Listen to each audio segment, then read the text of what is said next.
Queen Camilla believed the meeting concerned nothing more than an overdue review of Windsor's private treasures.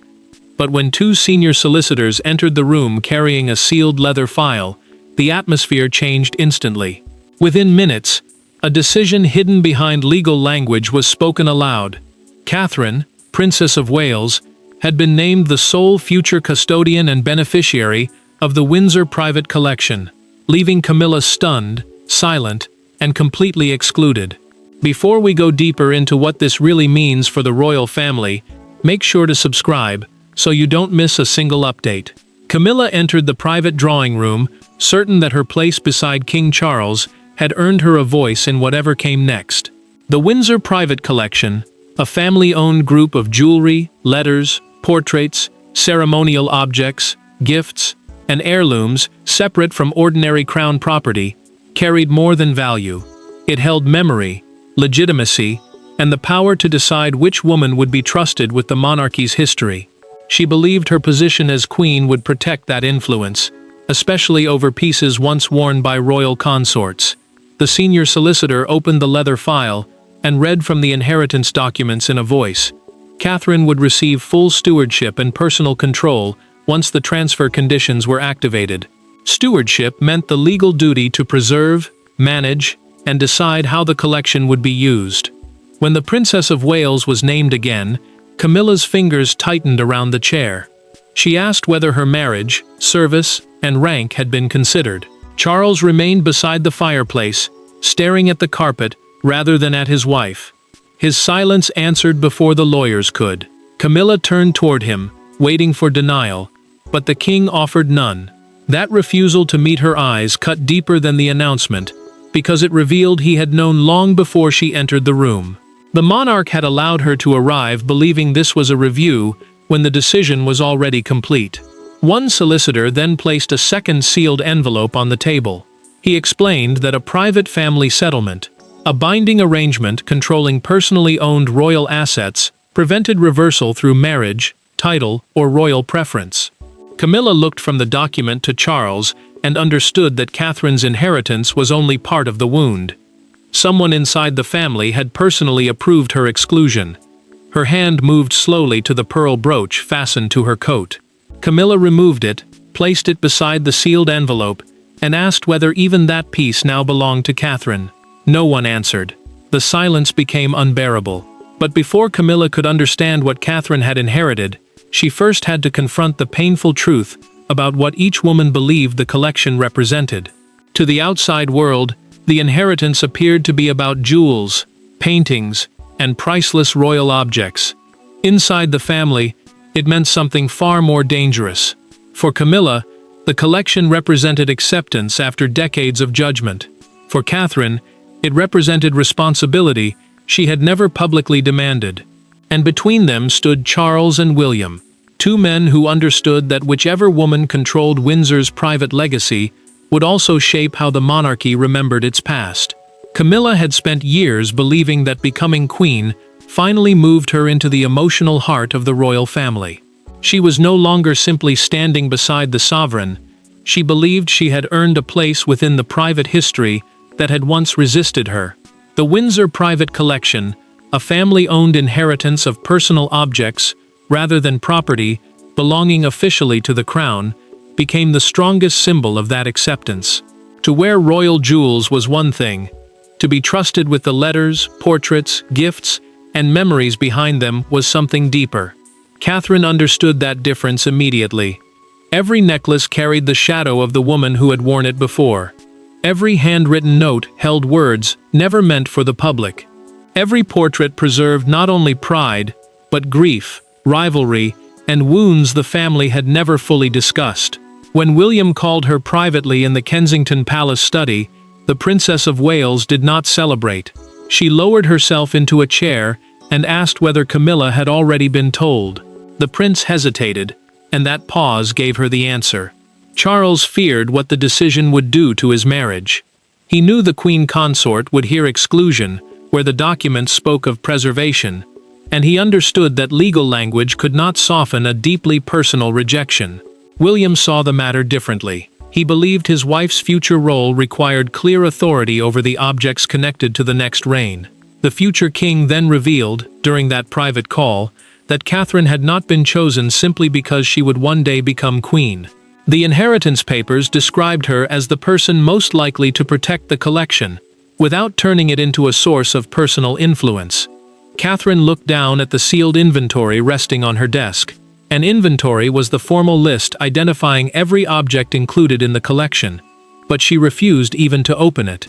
She slid the file toward William and told him she would not examine a single item until Camilla had been offered the dignity of a private conversation. Her restraint moved him, yet it also exposed the painful contrast between them. One woman had received enormous power and refused to touch it. The other had spent years reaching for proof that she truly belonged. Camilla, meanwhile, began remembering every delayed request, every cabinet that remained locked, and every heirloom quietly declared unavailable. Those moments no longer felt accidental. They felt like warnings. The queen consort now suspected that her exclusion had not been decided in a single meeting. It had been prepared slowly, carefully, and long before the solicitors entered the room. Yet the roots of that dignity-shattering decision lay in one private Windsor ceremony that had changed the family's trust forever. Months before the solicitors delivered their verdict, the royal family gathered for a private ceremony inside Windsor Castle's collection chamber. There were no cameras, no public speeches, and no official announcement.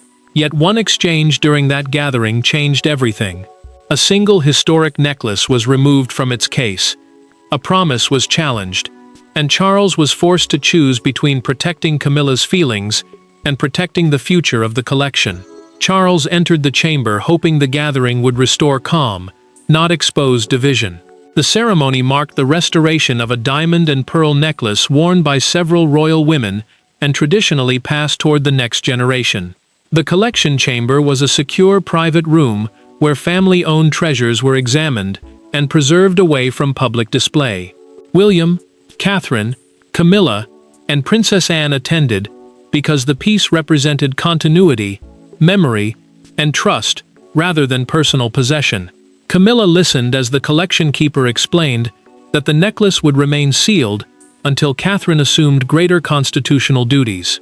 Those duties were the official responsibilities carried by a senior royal on behalf of the monarch and the country. The queen consort suddenly reached toward the case and insisted that, as queen, she should wear the piece at the next state banquet. Her hand stopped only when Anne placed one palm firmly on the lid.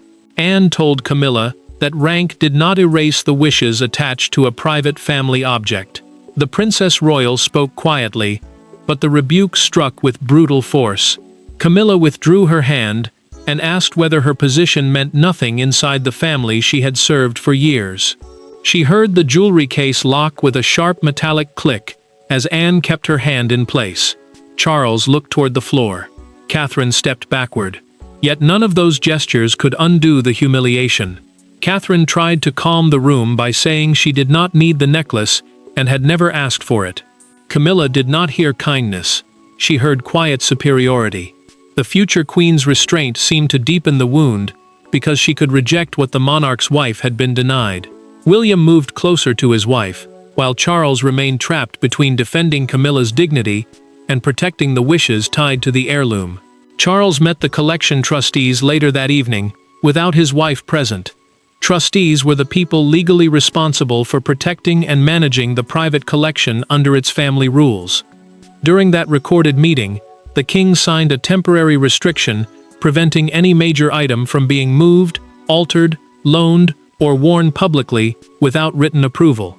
One trustee then recommended naming a permanent future custodian before another conflict could threaten the collection.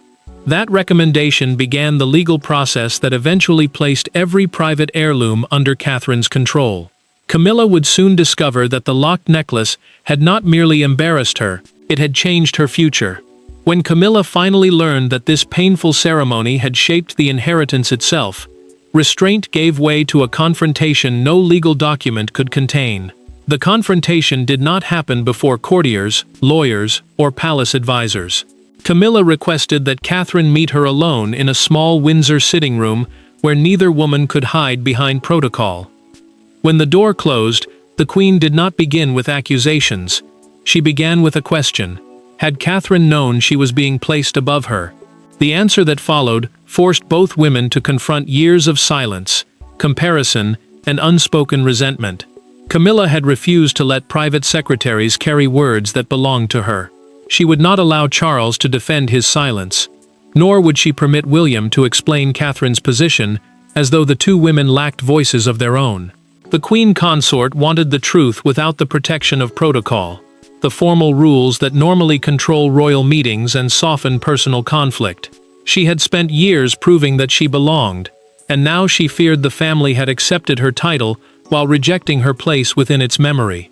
Catherine entered without the legal papers and left her private secretary outside. The Princess of Wales wanted no witness, no prepared language, and no shield of future authority.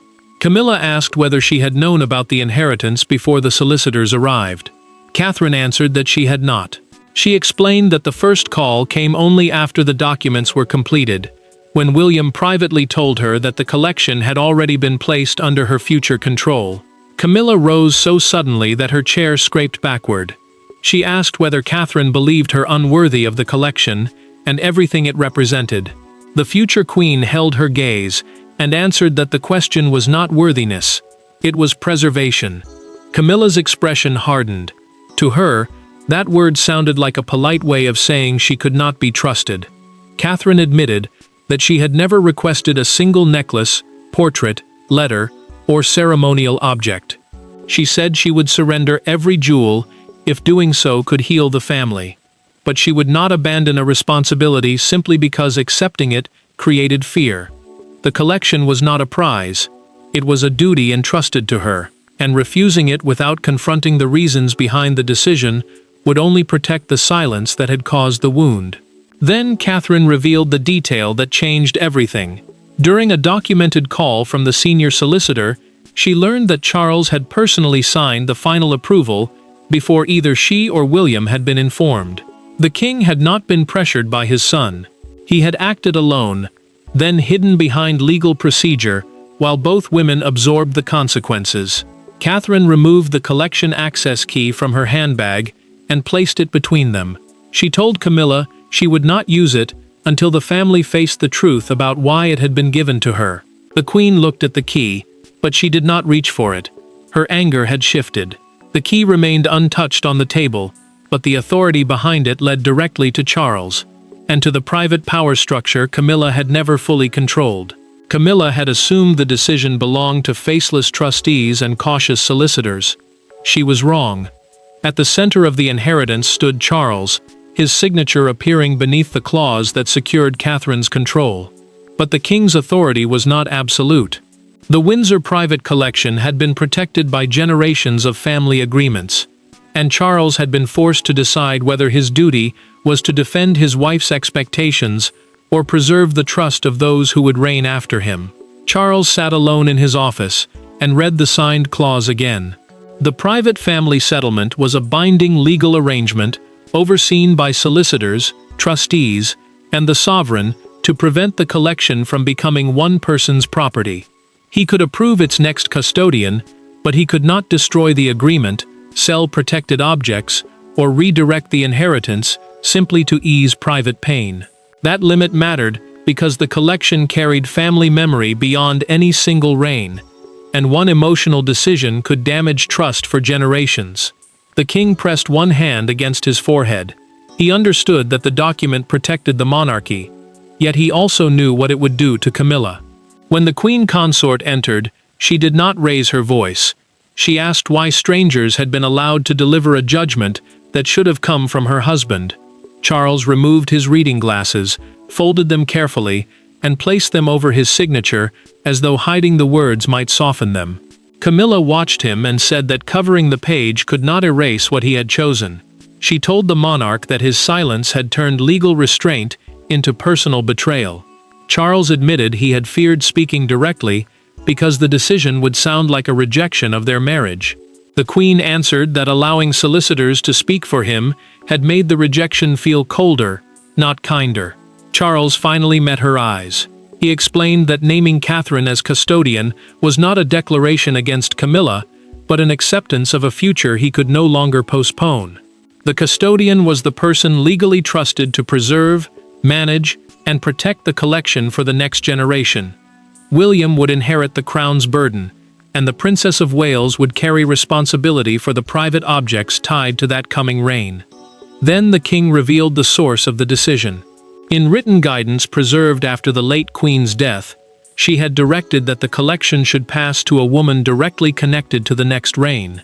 Anne later recommended Catherine during a recorded trustees' meeting, after the necklace confrontation, exposed how easily personal desire could threaten the collection's rules. Charles had signed only after the solicitors and trustees reached the same conclusion independently. Camilla absorbed the truth in silence. Her husband, his sister, and the legal guardians had all arrived at one verdict without her. There was no path left to reverse it, and no promise explaining what place remained for her afterward. With the decision now beyond reversal, the first consequences moved swiftly through Windsor, turning private heartbreak into visible separation. The inheritance became real, not when the solicitors spoke, but when Windsor's routines began to change. Access codes were replaced. Inventories were transferred. Display permissions were suspended. For Camilla, each administrative step felt like another door closing inside a home she had struggled to enter. For Catherine, every new authority arrived carrying the weight of another woman's pain, making victory feel less like triumph and more like an unwanted test of character. Collection staff received written instructions before breakfast. Every future loan, restoration, private viewing, and request to wear an item at a ceremony now required approval through Catherine's designated office. That office was the small team formally authorized to manage decisions in her name. The change mattered because control no longer rested in custom or assumption. It had become a clear chain of authority, and every request would now leave a written record. Camilla still retained the pieces already assigned for her use, but she could no longer enter the private vaults and choose additional objects automatically. The distinction sounded minor on paper. Inside Windsor, it changed everything. The Queen Consort approached the collection chamber with the same card she had carried for years, placed it against the reader, and watched the light flash red. Camilla did not move. An attendant stepped forward, visibly embarrassed, and explained that the security list had been updated overnight. He offered to contact Catherine's office for immediate permission, but she refused. The Queen would not stand before a locked door, asking another woman to let her inside. She lowered the card, turned it once in her palm, and handed it to him. "I will no longer carry a key that opens nothing," she said quietly. Catherine learned about the incident through a documented staff report less than an hour later. The Princess of Wales was not pleased. She summoned her household team and demanded to know why no one had warned Camilla before changing the access system. Her anger was not about losing control of the transition. It was about dignity. Authority, she told them, did not excuse cruelty, especially when the person being wounded was already struggling to understand what she had lost. Catherine immediately ordered continued personal viewing access for Camilla. The solicitors agreed that the courtesy was lawful, but they warned that viewing rights could not include removing objects, approving loans, or making collection decisions. The future queen accepted the limit. She wanted compassion without pretending the inheritance had not changed hands. Camilla heard about the gesture through a private call from Catherine's secretary. She did not reject it. Instead, she asked for one final visit to the collection chamber, with Catherine beside her, and no one else present. No attendants, no lawyers, no husbands. Just the two women and the objects that had divided them. That surrendered card cleared the way for an encounter without titles, advisors, or locked legal positions, and it would change how both women understood the inheritance. For the first time since the solicitors announced the inheritance, Camilla and Catherine entered the Windsor collection chamber together. No aides followed them. No lawyers waited outside. Surrounded by objects that had outlived monarchs, marriages, scandals, and grief, the two women were finally stripped of every institutional defense. Camilla came seeking proof that she had been erased. Catherine came determined to show that stewardship did not require humiliation. What passed between them transformed the meaning of the collection. Catherine used the new access key for the first time only because Camilla had asked her to. The visit was not an official inventory, which meant it was not a formal examination or written count of the objects held inside.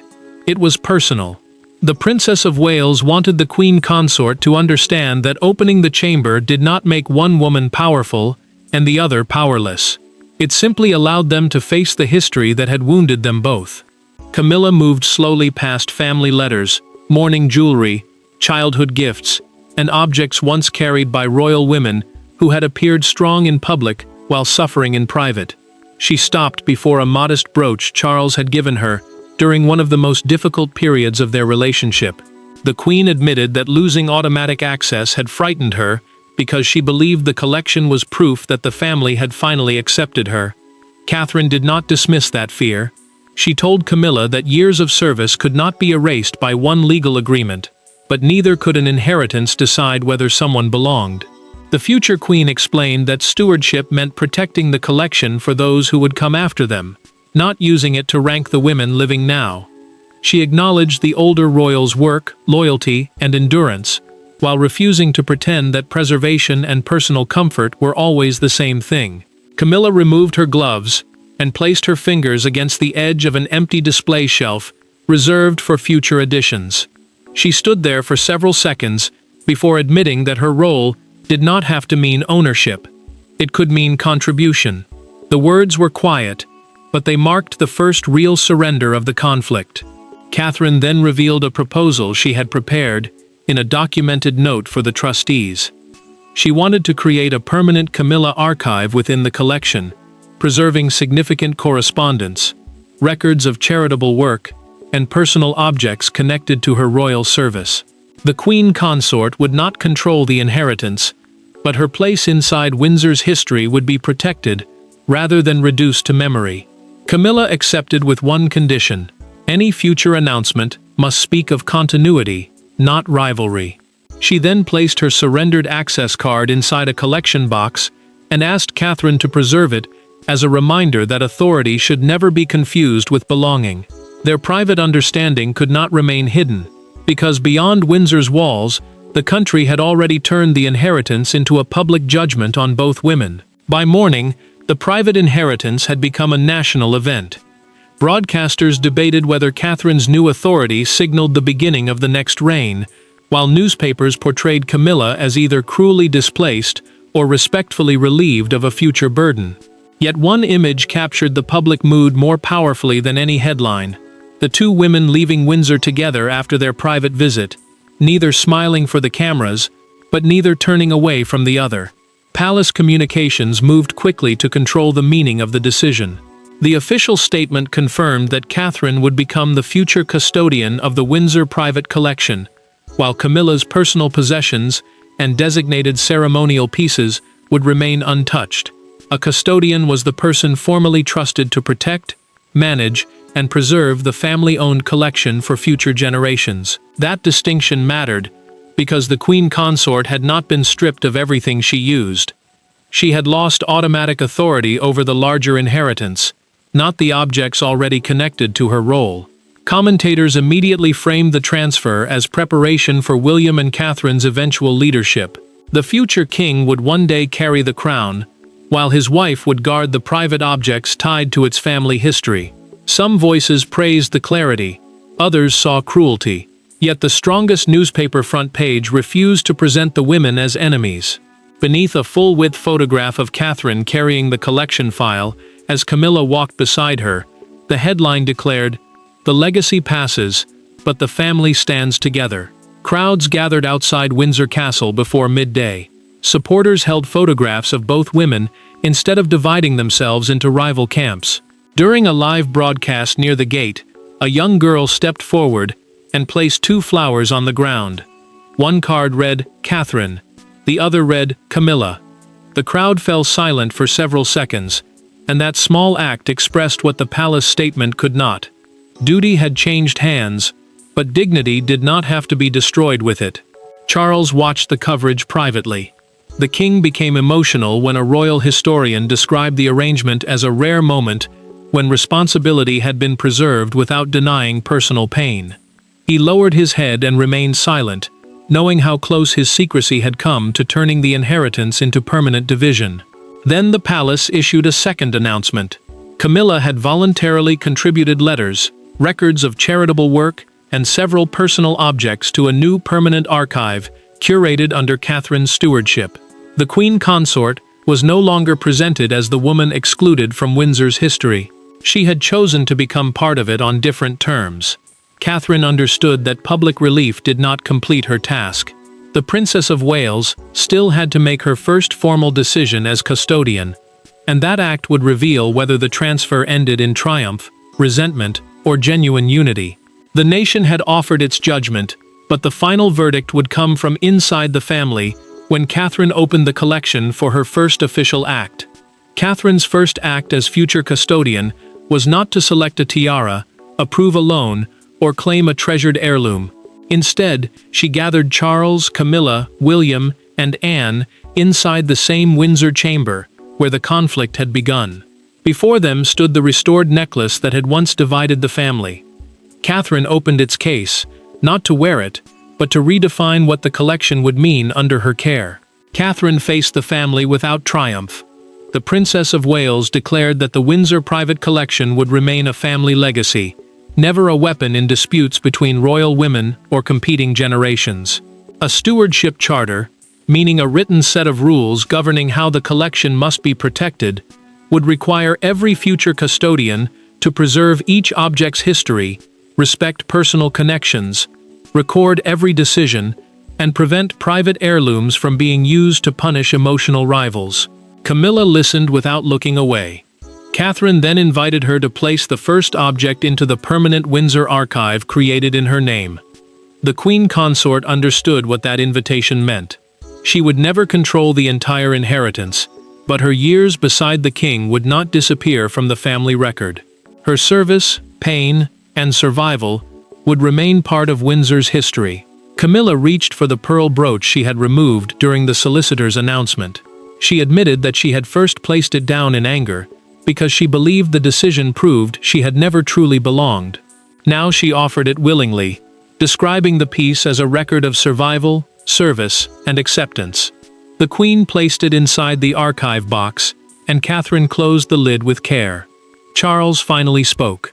The king apologized for allowing legal silence to replace personal honesty. He admitted that fear had made him hide behind documents when his wife deserved the truth from him directly. Camilla accepted his apology, but she warned that love could not excuse secrecy. The monarch nodded, understanding that forgiveness offered a path forward, not an erasure of what had happened. Anne then presented Catherine with the original handwritten recommendation, naming her as future custodian. The Princess Royal explained that she had chosen her because restraint mattered more than ambition. Catherine read the page, then asked that it be stored beside Camilla's surrendered access card. Future generations, she said, should remember both the trust that shaped the decision and the pain it caused. Catherine closed the necklace case and passed the key to William for safekeeping until her custodianship officially began. The future king accepted it without ceremony. Camilla then took Catherine's hand, not in defeat, but in acknowledgement. The inheritance had never crowned one woman above another. It had separated present rank from future responsibility, allowing Camilla's service to be preserved while entrusting Catherine with what came next. One retained her place in royal history. The other accepted the duty of carrying that history forward. And with that final gesture, the Windsor Private Collection ceased to be the prize that divided two queens. It became the promise that united the monarchy's past with its future.